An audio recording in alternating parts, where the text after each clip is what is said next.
Education is the foundation of society. It is through this design of the environment, the human environment, that the individual citizens of tomorrow will be shaped. Therefore, for an individual to be able to define itself, for an individual to be free, it must possess the necessary abilities to be able to control the environment in which it lives. What habits of thought, of emotion, and behavior are necessary to do so? Today I'll be speaking about 3 habits I believe necessary to the development of such an individual. 3 habits which are necessary to bring the raw marble of the child, sculpted by its environment, to maturity and adulthood, where the child takes the tools into its own hands and becomes the self-sculpting statue. I will be speaking of the habit of social cohesion and cooperation. I will finish with the habit of political communication. But first of all, I would like to speak of the habit of democracy and self-determination. To participate in the decisions that concern us all is to participate in the definition of who we are as individuals. The only system yet created that allows for just participation is egalitarian democracy, equal voice, equal vote. Relating this to education, I therefore believe that by giving children reasonable control through organized debate and democratic decision-making over the activities, laws, and finances of their schools, they will come to learn that how they think things should be can affect their daily lives, that their own single opinion can affect the ideas of all those around. And another idea.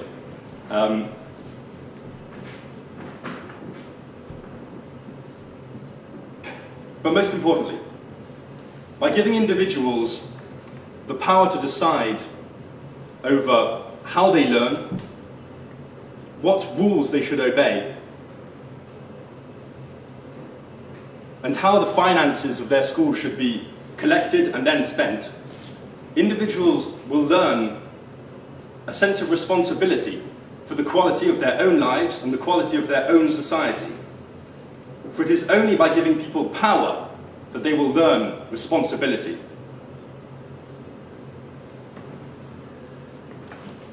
For an individual to desire to participate in its society, it requires 2 things. First, the knowledge that its efforts will potentially be rewarded. And second, the feeling that it belongs to society, that it is not simply a stranger in a strange crowd.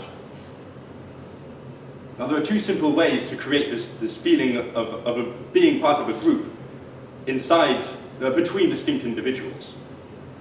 You either create a common enemy for everybody to fight against, or you create higher, superordinate goals that can only be achieved through cooperation and which benefit both the individual and the group.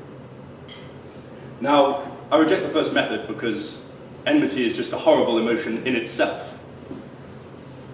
And I therefore propose that superordinate, cooperative goals should be democratically organized during regular school term between individuals creating a class, working together as a class, classes working together as a form, and forms working together as a whole school. Such tasks will demand the organization of the division of labor. They will demand that each individual suspends its own discriminatory impulses towards the other, while maintaining its own voice to participate. And it will require the development of the qualities of leadership. And it will result in individuals who are able to organize themselves to achieve goals that they could not achieve alone, in individuals who respect the other without suspending their own individuality, and individuals who possess the necessary capabilities to lead others towards new organizations of society which otherwise would never come to be.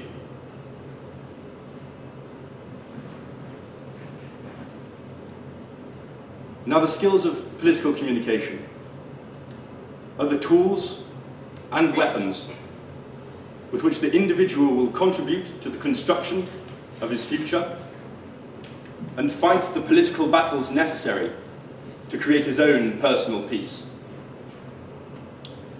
He will require the self-confidence to communicate fearlessly, in debate, in written essay, in persuasive speech. He will require razor-sharp skills of critical thinking to judge the sources of information he receives, for in no other domain than politics is deception so pervasive. But fundamental before all these is political fluency. For any individual who leaves secondary education without the ability to understand and utilize the vocabulary and grammar of the political and economical world is as incapable to comprehend and contribute to the conversation of his future as the newborn babe lying in its cot, cowering and confused, as the parents look down from up high and discuss just what it is that he or she shall become. My argument is the following: that if the individual is defined by the institutions of power of its society, the individual is only free to the extent to which it possesses power over those institutions. Now, I believe that developing the habits to think, feel, and behave democratically is crucial to developing that sense of control. But the reformation of education will never be enough. Education can prepare for the adult world. But if the individual has been brought up to believe in its own capability to change the environment in which it lives,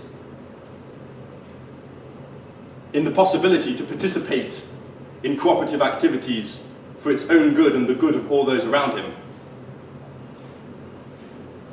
and the power of his own voice as a medium of change, he will be in for a sobering shock when confronted with a world where only the rich and privileged make the decisions, where each and all work alone for themselves and for themselves alone, and where he who possesses the largest purse is he who speaks the loudest.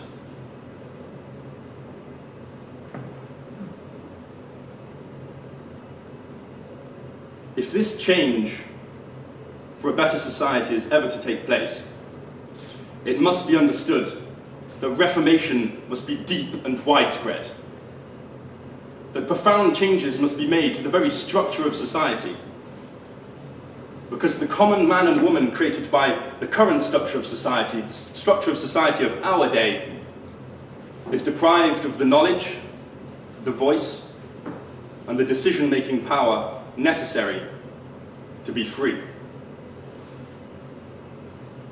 Thank you very much.